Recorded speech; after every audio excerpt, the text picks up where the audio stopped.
বিসমিল্লাহির রহমানির রহিম।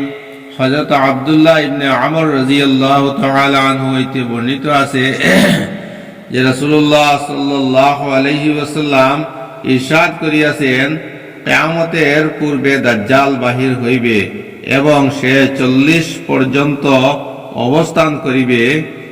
এই হাদিস বর্ণনাকারী সাহাবী হযরত আব্দুল্লাহ ইবনে আমর রাদিয়াল্লাহু তাআলা আনহু বলেন, আমি জানি না যে রাসূলুল্লাহ সাল্লাল্লাহু আলাইহি ওয়াসাল্লাম 40 বলার উদ্দেশ্য 40 দিন অথবা 40 মাস অথবা 40 বছর ছিল। অতঃপর আল্লাহ তাআলা হযরত ঈসা ইবনে মারইয়াম আলাইহিস সালাতু সালামকে দুনিয়াতে পাঠাইবেন, দেখিতে তিনি যেন ওয়ারওয়াহ ইবনে মাসউদ রাদিয়াল্লাহু তাআলা আনহু অর্থাৎ তাহার অবয়ব ও আকৃতি হযরত ওয়ারওয়াহ ইবনে মাসউদ রাদিয়াল্লাহু তাআলা আনহু এর মতো হইবে। তিনি দাজ্জালকে তালাশ করিবেন, তাহাকে ধাওয়া করিবেন এবং ধরিয়া শেষ করিয়া ফেলিবেন। অতঃপর 7 বৎসর পর্যন্ত মানুষ এমনভাবে বসবাস করিবে যে দুইজন মানুষের মাঝে ও পরস্পর শত্রুতা থাকিবে না। অতঃপর আল্লাহ তাআলা সিরিয়ার দিক হইতে এক বিশেষ ধরনের ঠান্ডা বাতাস প্রবাহিত করিবেন, যাহার প্রভাবে জমিনের উপর এমন কোনো ব্যক্তি আর অবশিষ্ট থাকিবে না যাহার অন্তরে সামান্যতম ঈমান রহিয়াছে। মোট কথা, এই বাতাসের প্রভাবে সকল ঈমানদার ব্যক্তি শেষ হইয়া যাইবে। এমনকি যদি তোমাদের মধ্য হইতে কোনো ব্যক্তি কোনো পাহাড়ের ভিতরও চলিয়া যায়, তবে এই বাতাস সেইখানে পৌঁছিয়া তাহাকে খতম করিয়া দিবে। রাসূলুল্লাহ সাল্লাল্লাহু আলাইহি ওয়াসাল্লাম ইরশাদ করিলেন, ইহার পর শুধু মন্দ লোকেরাই দুনিয়াতে থাকিয়া যাইবে, তাহাদের অন্তর ঈমান হইতে একেবারেই খালি হইবে, তাহাদের মধ্যে পাখির মতো কৃপণতা হইবে।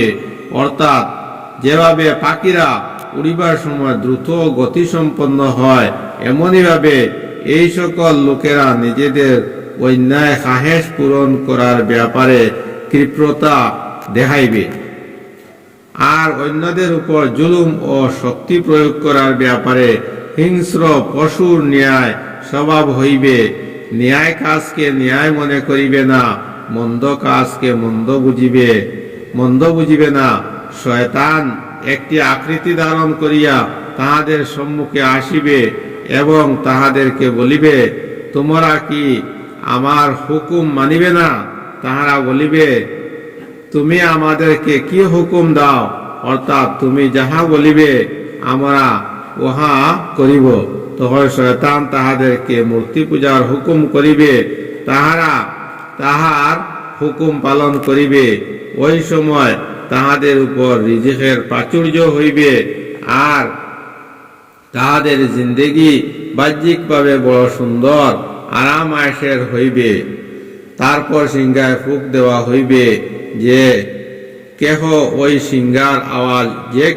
এই সিংহার আওয়াজ শুনিবে, সে আওয়াজের ভয়াবহতার এবং ভয়ের কারণে বেহুশ হইয়া যাইবে, আর উহার কারণে তাহার মাথা শরীরের উপর সোজা রাখিতে পারিবে না, বরং তাহার গর্দান এদিক সেদিক কাত হইয়া যাইবে।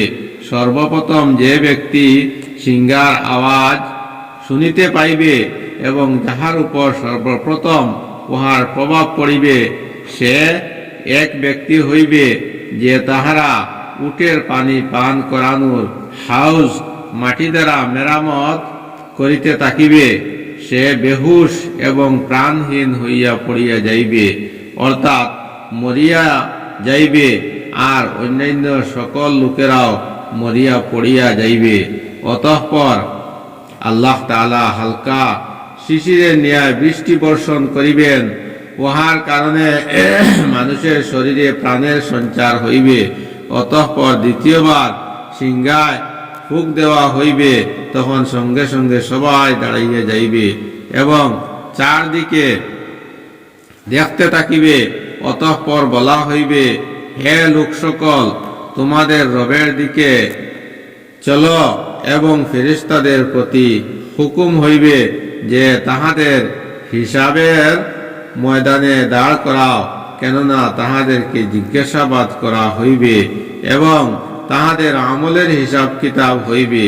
অতঃপর হুকুম হইবে তাহাদের মধ্য হইতে দুজকিদেরকে বাহির করো। আরজ করা হইবে কতজনের মধ্য হইতে কতজন। হুকুম হইবে প্রতি হাজারের মধ্য হইতে 999 জন। রাসূলুল্লাহ সাল্লাল্লাহু আলাইহি সাল্লাম ইরশাদ করেন, এই সেই দিন যাহা বাচ্চাদের বুড়া বানাইয়া দিবে, অর্থাৎ সেই দিনের কঠোরতা, দীর্ঘতা বাচ্চাদেরকে বুড়া করিয়া দেওয়ার মতো হইবে। যদিও প্রকৃতপক্ষে বাচ্চা বুড়া না হোক, আর ইহাই হইবে সেই দিন যেই দিন পায়ের গুছা প্রকাশ করা হইবে, অর্থাৎ যেদিন আল্লাহ তাআলা বিশেষ প্রকারের তাজাল্লি বা জ্যোতি প্রকাশ করিবেন। অন্য এক রিওয়ায়াতে এইরূপ আছে যে যখন সাহাবায়ে কেরাম রাদিয়াল্লাহু তাআলা আনহুম শুনিলেন হাজারের মধ্য হইতে 999 জন জাহান্নামে যাইবে, তখন তাহারা এই কথা শুনিয়া এত চিন্তাযুক্ত হইলেন যে তাহাদের চেহারার রং পরিবর্তন হইয়া গেল। তখন রাসূলুল্লাহ সাল্লাল্লাহু আলাইহি ওয়াসাল্লাম ইরশাদ করিলেন, 999 জন যাহারা জাহান্নামে যাইবে তাহারা ইয়াজুজ মাজুজ এবং তাহাদের মতো কাফের মুশরিকদের মধ্য হইতে হইবে।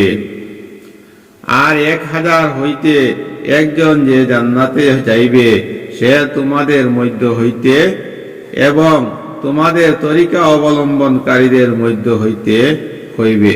বুখারী শরীফ।